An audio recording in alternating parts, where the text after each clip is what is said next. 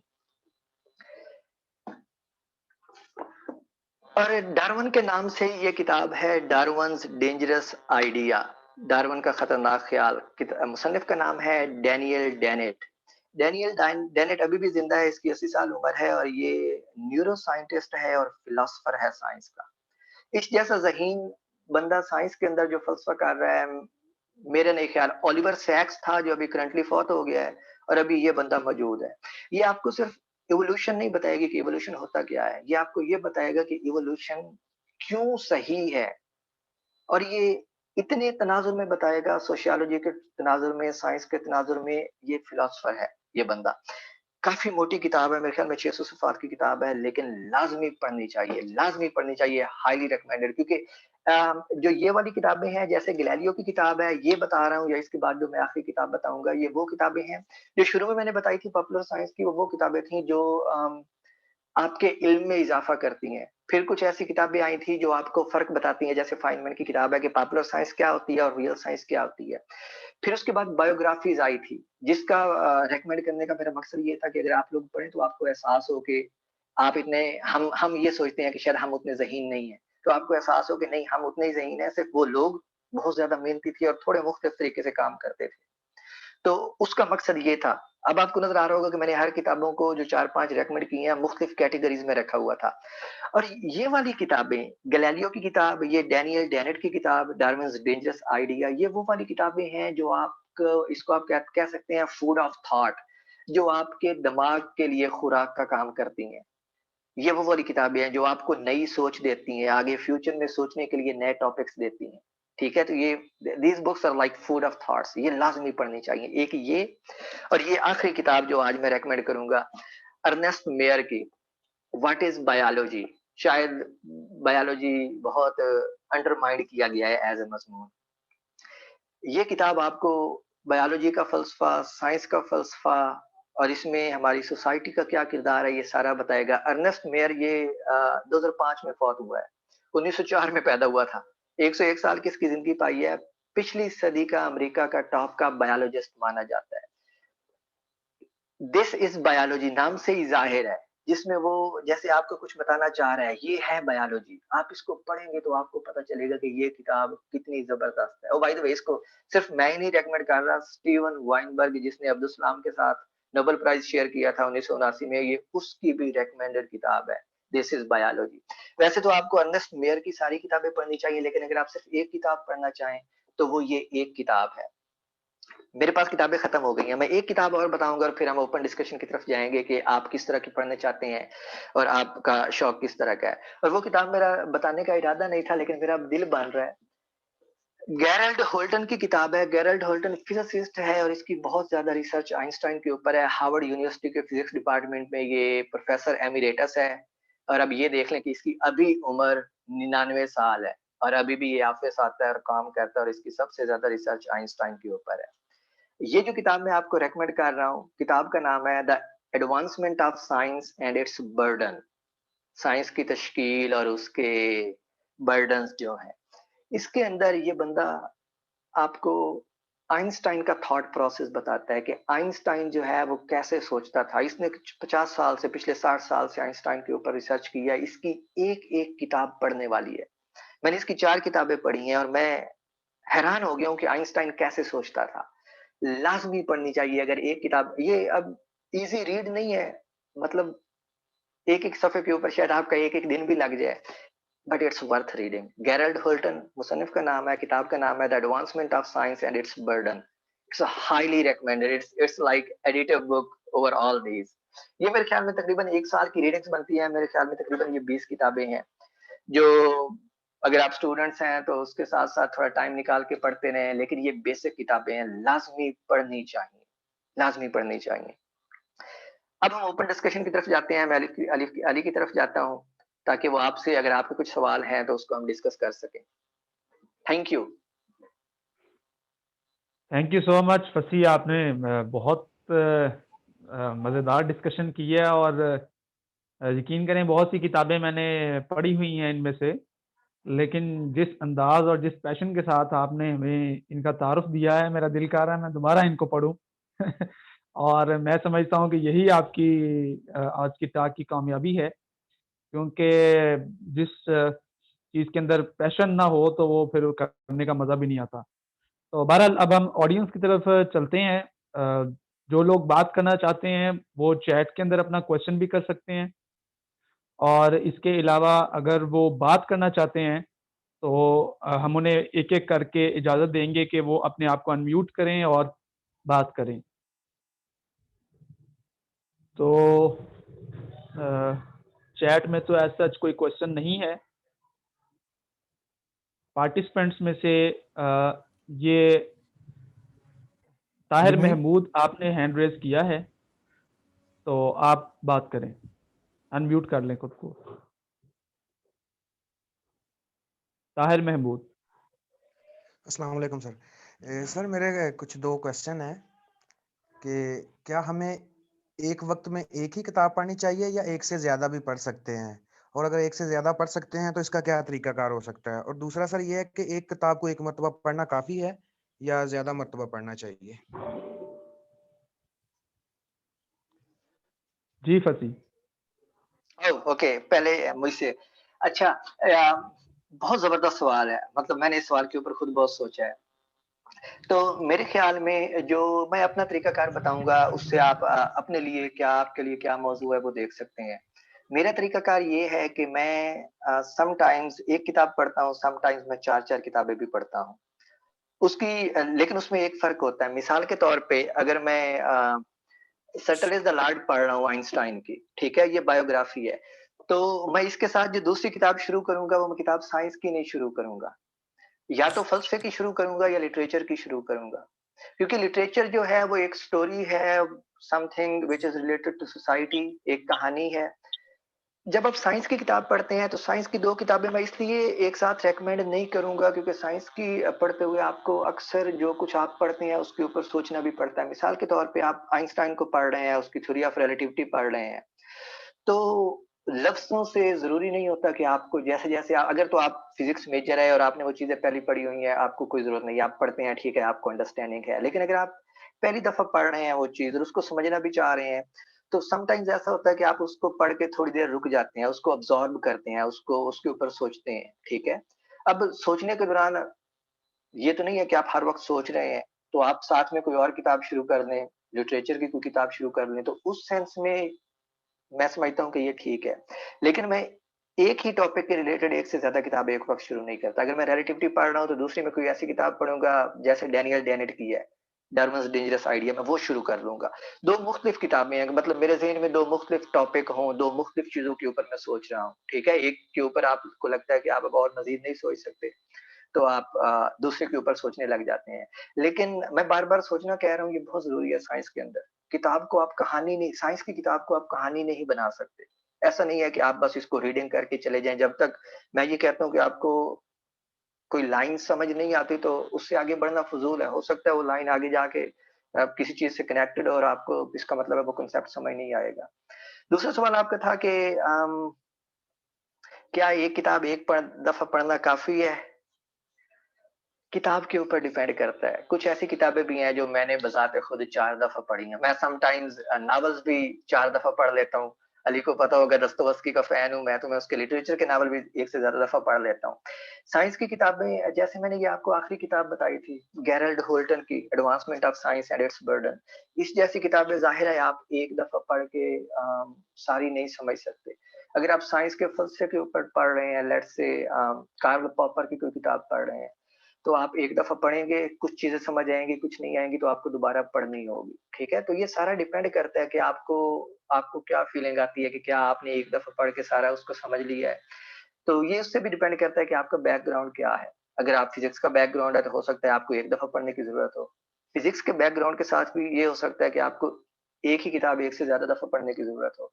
तो मेरे ख़्याल में आप हर किताब जब आप एक से ज़्यादा दफ़ा पढ़ते हैं, तो कुछ न कुछ गेन ही करते हैं। और बाय द वे मैंने ये जो लॉरेंस क्राउस की किताब है यूनिवर्स फ्रॉम नथिंग, ये 2 दफ़ा पढ़ी है। 2 दफ़ा पाकिस्तान में पढ़ी थी, 1 दफ़ा इधर आके भी पढ़ी है।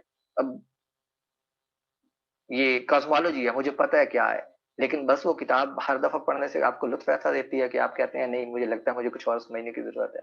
तो आप 1 से ज़्यादा दफ़ा पढ़ते हैं। तो आपके दोनों सवालों का जवाब येस है। आप 1 से ज़्यादा किताब भी पढ़ सकते हैं, मेरे ख़्याल से, और 1 से ज़्यादा दफ़ा भी पढ़ सकते हैं, इसमें कोई बुराई नहीं है। जी sir, thank you. Okay, so next ये हुमा खान, आप जो पूछना चाहते हैं। जी, अस्सलाम वालेकुम। Thank you so much for such an enlightening lecture. थोड़ा सा लाउडली बोलिएगा, आवाज़ स्लो है। जी, thank you so much for such an enlightening lecture. I am a doctor by profession, तो मेरा फिजिक्स का इतना स्ट्रॉन्ग बैकग्राउंड नहीं है, लेकिन अब मैं ये पढ़ रही हूँ और कायनात को समझने की कोशिश कर रही हूँ। And thank you so much, आपने टाइम डायलेशन की भी बुक्स रिकमेंड की हैं। मेरा क्वेश्चन ये आपसे कि आपके इल्म में ऐसी कोई बुक्स हैं जिसमें फिजिक्स, साइंस, फिलॉसफी और कुरान को कनेक्ट किया जाता है, बताने के लिए थोड़ा-सा बहुत मुश्किल है इस फ़ील्ड में थोड़ी-सी बुक्स जो है उनका उनका पता लगाना। तो आपके इल्म में ऐसी हैं किताबें जिसमें साइंस, फिजिक्स, कुरान और फिलॉसफी को इकट्ठा किया जाए? और दूसरा सवाल मेरा ये है कि between 9th and 12th century में जो मुस्लिम फिलोसोफर्स या साइंटिस्ट थे, उनके बारे में आप कोई बुक्स रिकमेंड कर सकते हैं? Thank you so much. Ali Shahbaz. जी, जी, मैं जानता हूँ। हमारा जो टॉपिक था वो तो एक्चुअली प्योर साइंस और फिज़िक्स पे था, but yes there are books, और बहुत सारा काम हुआ है साइंस एंड इस्लाम के ऊपर भी, और फिलॉसफी एंड साइंस तो ऑफ कोर्स एक डैनियल डेनेट का, जैसे फसी ने जिक्र किया, बिल्कुल वो एक लिविंग फिलोसफर है और बल्कि लिविंग लेजेंड फिलोसफर है। तो फिलॉसफी ऑफ साइंस के ऊपर तो आपको बहुत कुछ मिल जाता है वेस्ट की तरफ से।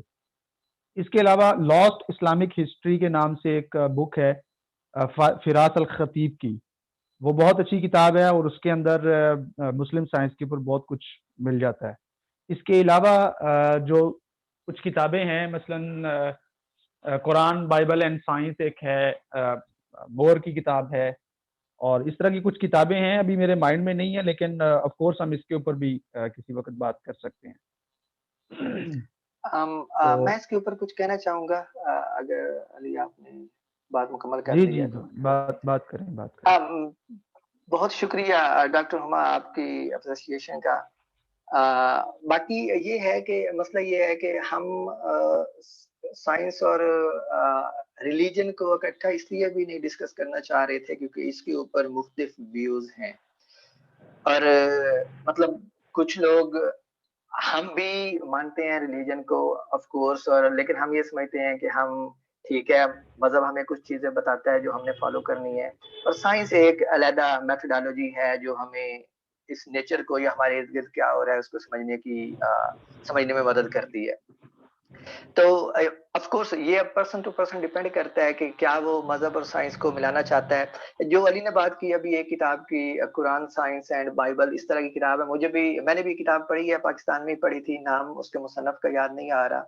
तो ऐसी कुछ किताबें हैं जो मिल जाती हैं, लेकिन हम उनके ऊपर बात नहीं करना चाह रहे थे। पाकिस्तान में कुछ लोग हैं जो मतलब करते हैं इसके ऊपर बात, बल्कि उनको मिलाना भी चाह रहे हैं, लेकिन हम ये समझते हैं कि जदीद साइंस जिस तरफ जा रही है उसमें अगर हम इन दोनों को अलग ही रखें तो वो ज्यादा अच्छा है हमारे लिए भी, एज मतलब पाकिस्तान के लिए भी, जो यंगर जनरेशन आ रही है उनके लिए भी। इससे साइंस को ज्यादा अच्छे तरीके से समझने में समझ आएगी अगर वो इन दोनों चीजों को मिक्स नहीं करते।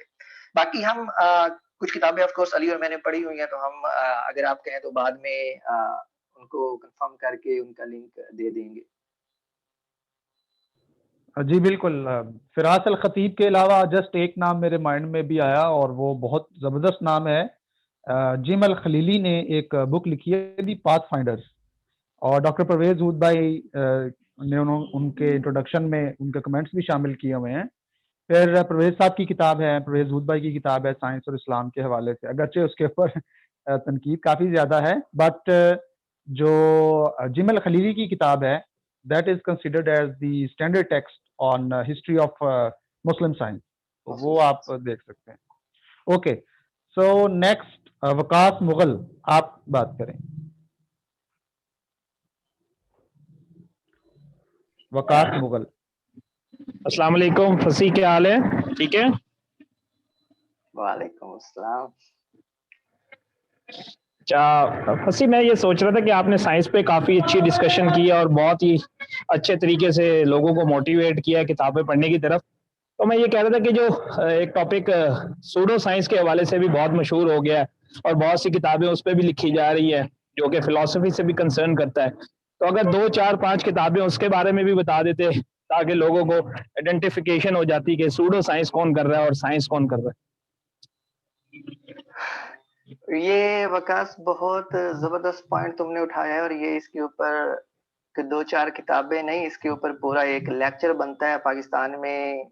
मैं भी रिसेंटली नोट कर रहा था कि बकायदा एक मुहिम चली हुई है जिसमें मतलब लोगों का बैकग्राउंड नहीं है साइंस का। मैंने अभी वैसे जब किताबों का तारुफ करा रहा था तो जब स्ट्रिंग थ्योरी की बात आई थी तो मैंने कहा था कि मैंने अभी स्ट्रिंग थ्योरी की मैथ नहीं की, मतलब एक चीज नहीं कि मुझे उसकी बेसिक्स पता है, सेंट्रल आइडियाज पता है कि क्या प्रॉब्लम्स हैं और किस तरह की हैं, लेकिन मैं नहीं कहता कि मुझे स्ट्रिंग थ्योरी आती है क्योंकि मैंने उसकी अभी रियाजी नहीं की। रियाजी जुबान है जदीद साइंस की, और उसको किए बिना आप नहीं कह सकते कि आपको वो चीज आती है। पाकिस्तान के अंदर ऐसे लोग भी हैं जो जिनको ना तो फिजिक्स का बैकग्राउंड है और ना कुछ किया है। स्ट्रिंग थ्योरी तो खैर इस लड़ी में सबसे ऊपर खड़ी हुई है।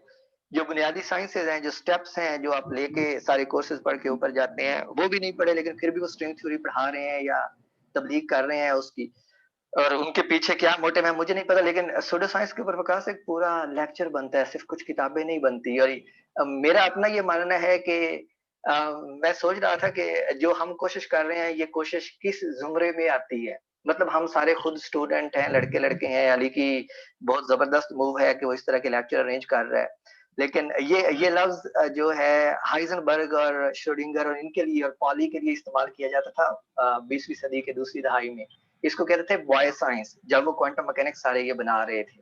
कि ये सारे लड़के थे 20-20, 25-25, 30-30 साल के और एक नई क्वांटम मैकेनिक्स बना रहे थे। आइंस्टाइन और बोहर उस वक़्त 50-50 साल के थे।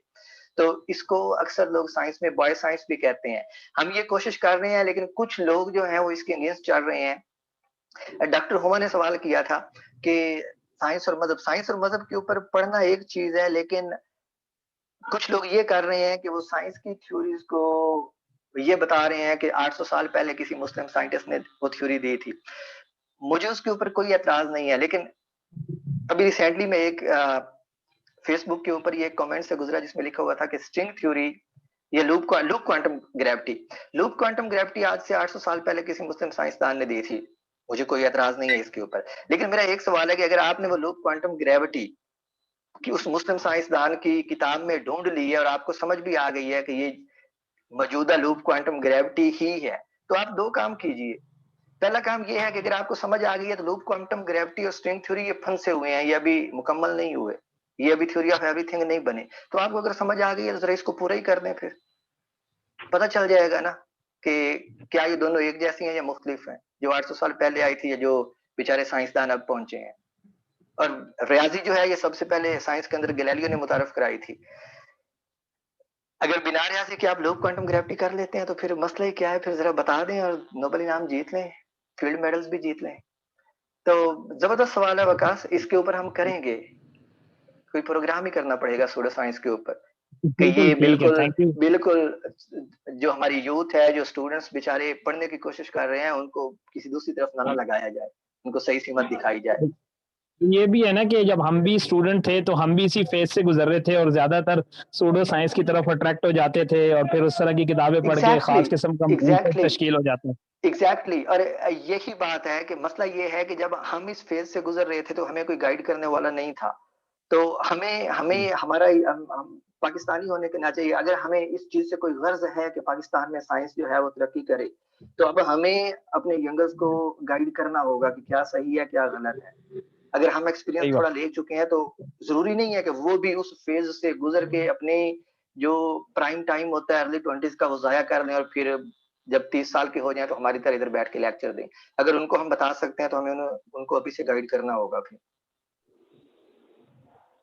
Thank you so much, thank you. और अली का भी बहुत बहुत शुक्रिया कि इस तरह के लेक्चर्स अरेंज करते हैं ताकि लोगों को भी मोटिवेट किया जाए और एनलाइटन किया जाए कि वो भी साइंस की तरफ आए और साइंस ही की तरक्की से हम आगे बढ़ सकते हैं। Thank you Ali, thank you Fasi. Thank you Waqas. You are welcome Waqas. Okay, यहाँ पर फैंटेसी फिजिसिस्ट के नाम से कोई हैं, अगर वो बात करना चाहते हैं तो उन्होंने चैट में कहा था कि बात करनी है।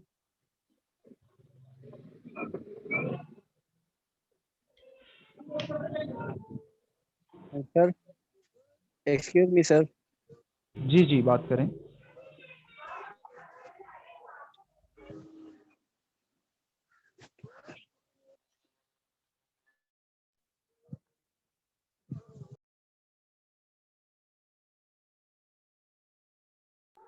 जी वकार आप बात करें। सर क्या हाल है? जी अल्हम्दुलिल्लाह, आप करें बात। सर जी सर मैं ये सोच रहा था कि जैसे ये माशाल्लाह आपने प्रोग्राम स्टार्ट किया, इट्स वेरी गुड, बड़ा मज़ा आया इसको।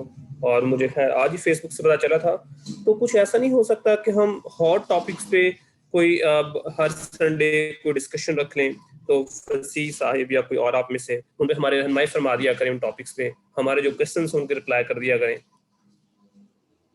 लाइक जैसे टॉक्स चल रही है वकार, थैंक यू आपका सवाल। जी जी जी जी करें बात।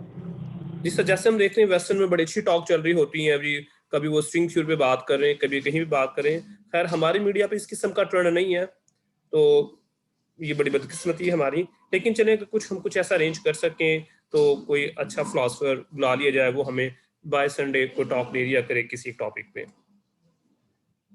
जी, बिल्कुल वक़ार, हमने जो कंसेप्चुअल फिज़िक्स के अंदर ये जो सिलसिला शुरू किया है, ये उसी सिलसिले की पहली कड़ी थी और हमारा मकसद यही है कि ईच संडे या ईच सैटरडे हम जो है वो इस तरह की एक जनरल टॉक जो है वो रखा करें और हमारा असल मकसद जो है वो ये है कि जो स्टूडेंट्स हैं, उनके अंदर बड़ा लैक ऑफ कॉन्फिडेंस है, वो डिस्कशंस नहीं करते क्लासेस के अंदर और हमारा सिस्टम भी उनके सवालों को दबाता है।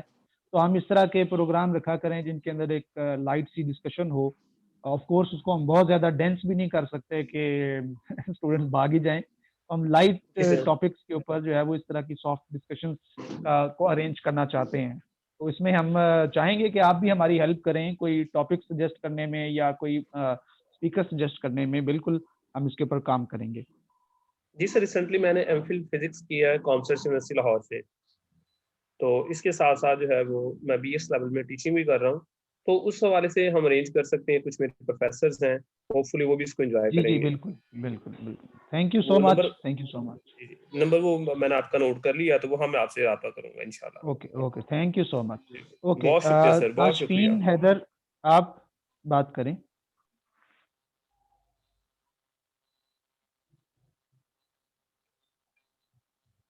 जी, ताशफीन हैदर अनम्यूट कर लें खुद को। जी अस्सलाम वालेकुम। वालेकुम सलाम। जी सर, मेरा क्वेश्चन था कि जैसे हमें पढ़ाया जाता है नोट्स वगैरह से, अगर हम जो आते हैं अपनी रिसर्च वर्क के ऊपर, तो वहाँ तो वो नामुमकिन है ना, बहुत कम काम है उस पर। और अगर हमें कोई टॉपिक वगैरह मिलता है, जो टॉपिक रिसर्च करते हैं, उनके लिए कोई बुक्स रिकमेंड की जाए, किस तरीके से हम ढूँढें बुक्स को कि कौन सी बुक्स पढ़ी जाएँ, ताकि हमें टॉपिक में भी आसानी हो जाए और रिसर्च वगैरह में भी। काइंडली इस बारे में गाइड कीजिएगा। जी, फसी आप करें बात उसकी। टॉपिक्स को ढूँढने का तरीका ये होता है कि अगर आपने कभी गौर किया हो तो किताब के एंड के ऊपर इंडेक्स दिया होता है। ठीक है, अब अगर आप कोई टॉपिक सर्च करना चाहते हैं, रिसर्च के लिए कोई ख़ास टर्म सर्च करना चाहते हैं तो वो डिपेंड करता है कि आप किस तरह की रिसर्च कर रहे हैं। अगर तो मतलब कोई एडवांस लेवल की रिसर्च है तो उस तरह की चीज़ें फिर आपको रिसर्च पेपर्स में मिलेंगी। अगर कोई ऐसा टॉपिक है जिसके ऊपर पहले कोई किताबें लिखी जा चुकी हैं, यानी टॉपिक अगर 20-30 साल पुराना है तो मुमकिन है उस अब वो टॉपिक जो है वो किताब में आ गया हो। मिसाल के तौर पे जैसे डॉक्टर अब्दुल सलाम की थ्योरी है। अगर आप उसको 1980s में ढूँढते तो आपको सिर्फ़ रिसर्च पेपर्स में मिलती। लेकिन अब वो आपको किताबों की सूरत में भी मिल जाएगी कि लोगों ने उसके ऊपर किताबें लिख दी हैं।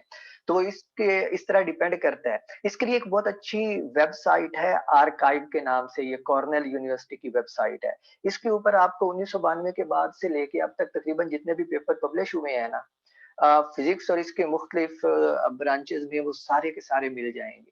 तो आप रैंडमली जो भी आपने टॉपिक सर्च करना हो ना, जाके उसकी सर्च बार में लिखा करें, उसमें आपको रिसर्च पेपर्स मिल जाएँगे। एक ये तरीका है।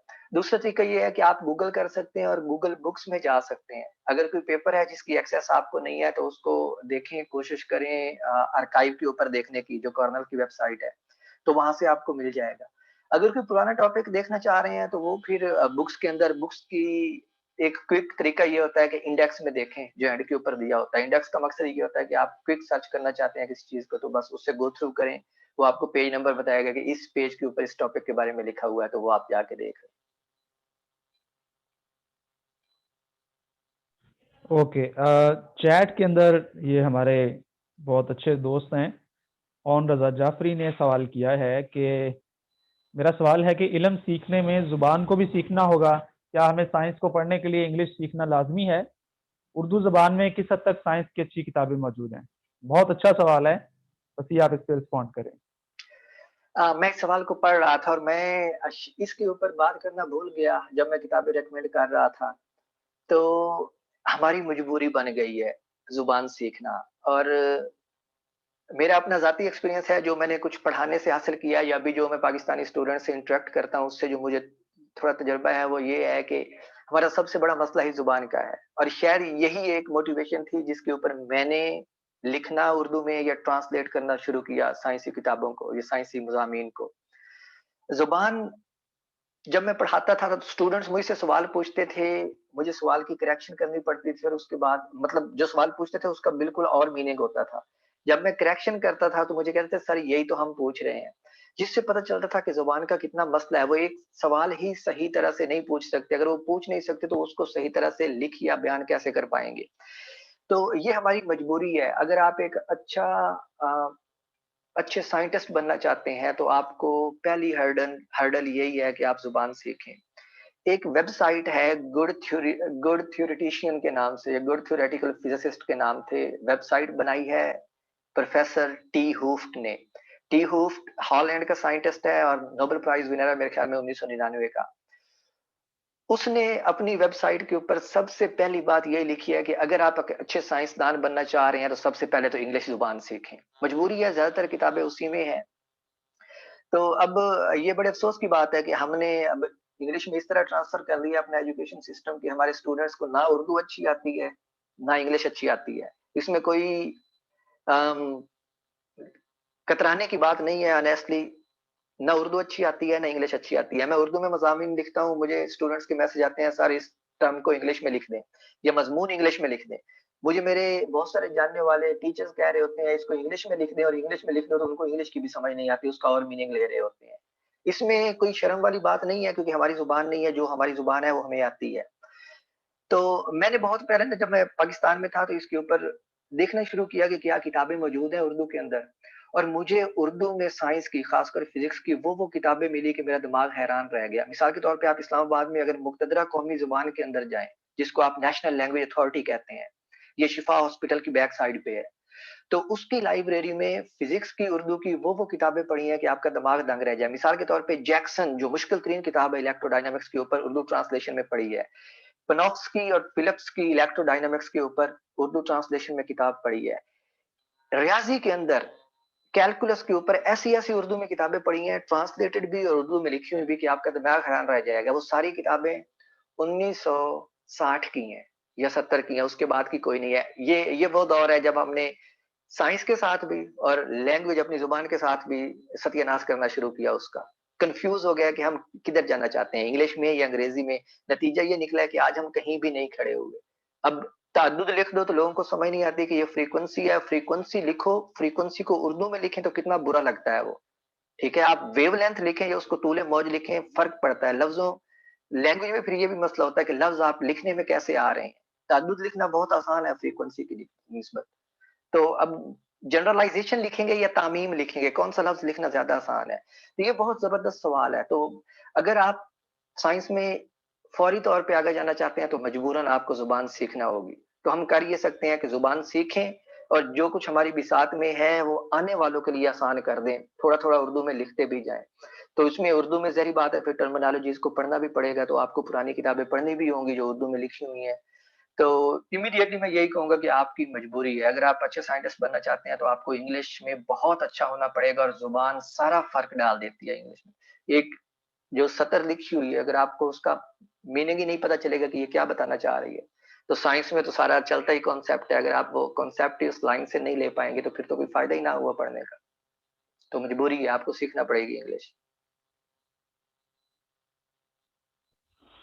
जी, बिल्कुल फँसी, ये तो बात बहुत अच्छी आपने की है कि हम ना अंग्रेज़ी के रहे हैं, ना उर्दू के, और मकामी ज़बानों का तो वैसे ही कुचल दिया गया है। मकामी ज़बानें सिर्फ़ हमारे आम बोलचाल में रह गई हैं, हालाँकि अंडरस्टैंडिंग हमेशा मादरी ज़ुबान के अंदर होती है। तो बहरहाल इसके ऊपर भी कभी हम अदीबों के साथ बैठेंगे, उर्दू दानों के साथ बैठेंगे और उनसे पूछेंगे कि भई जामिया उस्मानिया दिल्ली के अंदर जो उर्दू का प्रोजेक्ट शुरू किया गया था और जिसमें ये कहा गया था कि हम जदीद उलूम को उर्दू ज़ुबान में मुंतकिल करेंगे, और उसके हवाले से ये जो आपने किताबों का ज़िक्र किया वो पूरा एक प्रोजेक्ट था, जिसमें आप फ़लसफ़े के हवाले से बहुत सी किताबें आपको मिल जाती हैं, इस्लामियात के हवाले से मिल जाती हैं, लेकिन साइंस के हवाले से हमें उर्दू के अंदर किताबें जो है वो क्यों नहीं मिलती? हमारे उर्दू दानों ने साइंस को जो है वो पस-ए-पुश्त क्यों डाला हुआ है? तो बिल्कुल इसके ऊपर एक डिस्कशन होनी चाहिए। अभी हाँ, अभी ये चैट में फैंटेसी फिज़िक्स के नाम से कोई मुझे कह रहे हैं, तो आप करें बात, आप अनम्यूट करें खुद को और बात करें प्लीज़। अस्सलाम वालेकुम सर। पहले तो अल्लाह ताला सर अली और सर फैसी को कामयाबियाँ और कामरानियाँ अता करें। सर मैंने अभी-अभी मास्टर डिग्री कंप्लीट किया है।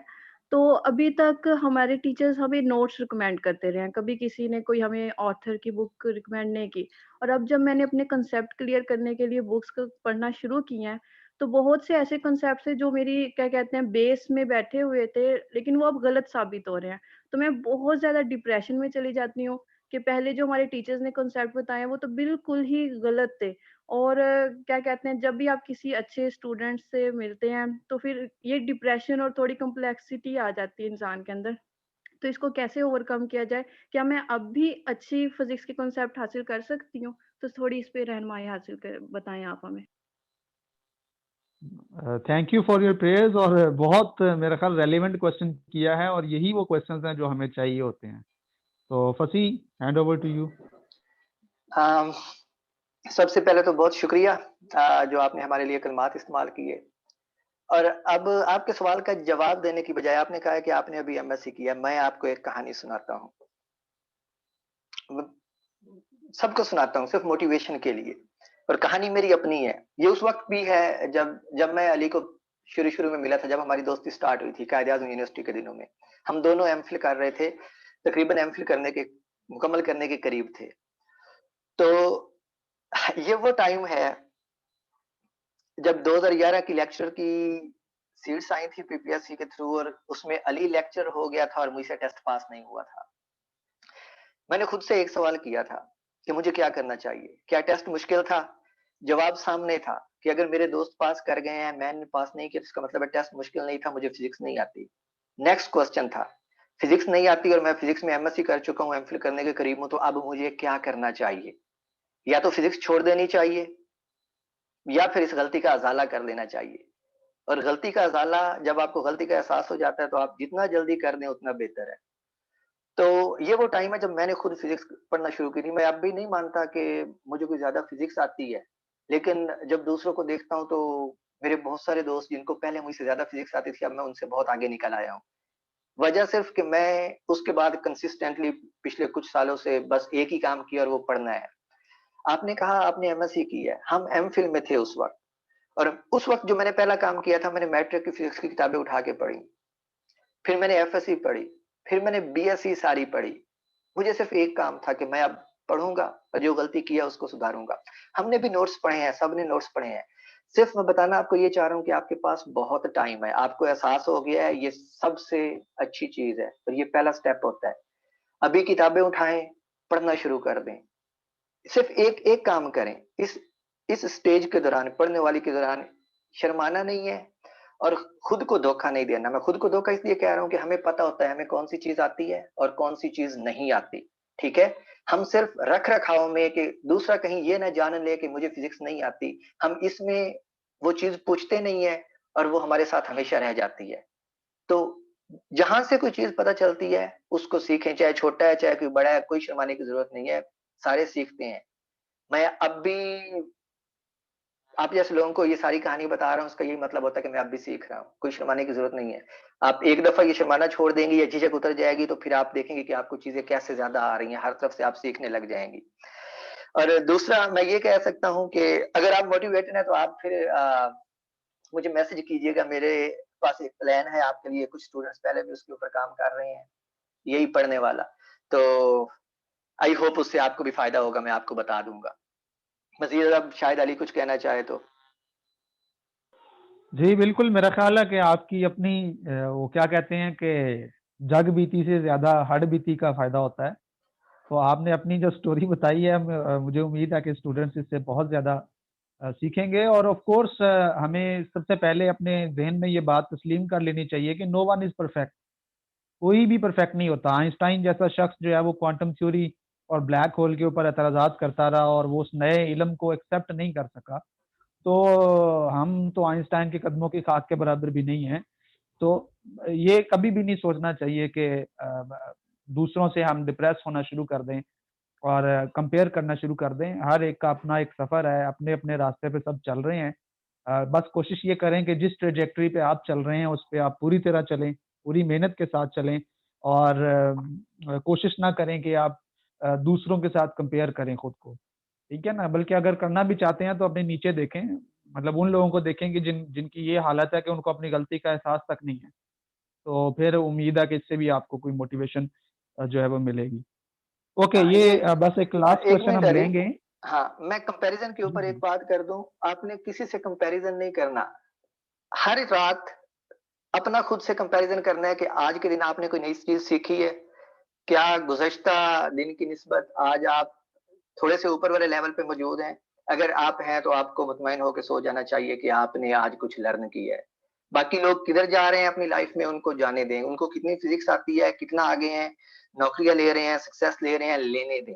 आप अपनी मेहनत जारी रखें, आपका भी एक दिन आएगा।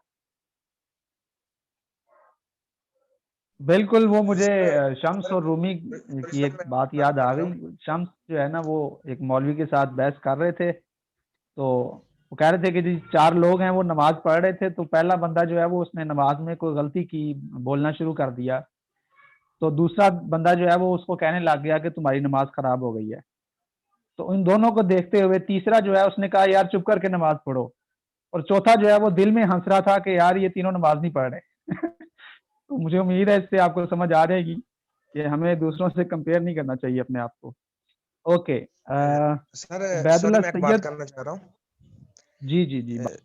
सर फसी भाई कह रहे हैं कि कुछ स्टडी प्लान के बारे में कोई उन्होंने बात करनी है, तो काइंडली अगर उस पर हम एक सेशन रख लें तो ये ज्यादा मुनासिब नहीं होगा? जी, फसी बताएँ। हाँ, हम मुस्तकबिल में कर सकते हैं इसके ऊपर। जैसे ही हमें टाइम मिलता है, क्योंकि ये अरेंज तो सारा अली के ग्रुप के थ्रू हो रहा है, जो ये काफ़ी टाइम से चला रहे हैं, बहुत ज़बरदस्त। तो आप कर लें कम्युनिकेट इनसे, क्योंकि हमारे टाइम का मसला होता है, अली तो मेरे साथ कम्युनिकेशन में रहता है, तो हम डिसाइड कर सकते हैं कि कब हमारे लिए ज़्यादा मौज़ू रहेगा।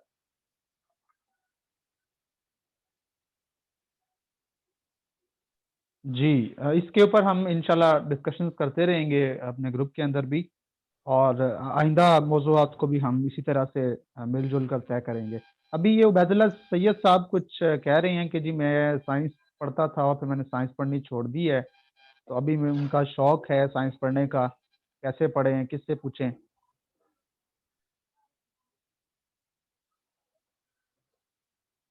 तो जवाब दें कोई अली इसका? आप साइंस के बिल्कुल, मेरा स्टूडेंट ख़्याल है कि हैं? आज का हमारा सारा जो प्रोग्राम था वो इसी चीज़ के ऊपर था। बल्कि हाँ। ये तो अच्छी बात है कि इन्होंने साइंस पढ़ना छोड़ दिया और साइंस पढ़ रहे हैं। हम तो बात कर रहे हैं कि जो साइंस पढ़ रहे हैं वो भी ज़रा साइंस पढ़ लें।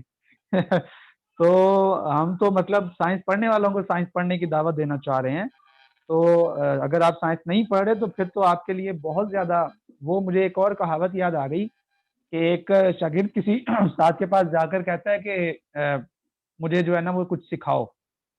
तो उसने कहा कि अच्छा ठीक है, तुम्हें ₹20 जो है ना मैं लूँगा। मतलब ₹20 या ₹20 जो भी करेंसी है उनकी। तो मैं ₹20 लूँगा तुम्हें सिखाने के। तो उसने कहा यार बाकी सबसे ₹10 ले रहे हो, मुझसे ₹20 क्यों ले रहे हो? तो उसने कहा कि तुम जो पहले गलत सीख के आए हो उसको ठीक भी तो करना है ना, ₹10 उसके होंगे। तो ये अच्छी बात है कि आपने साइंस पढ़ना छोड़ी है, तो अब आपके पास ज़्यादा मौका है कि आप अच्छी तरह साइंस पढ़ सकते हैं।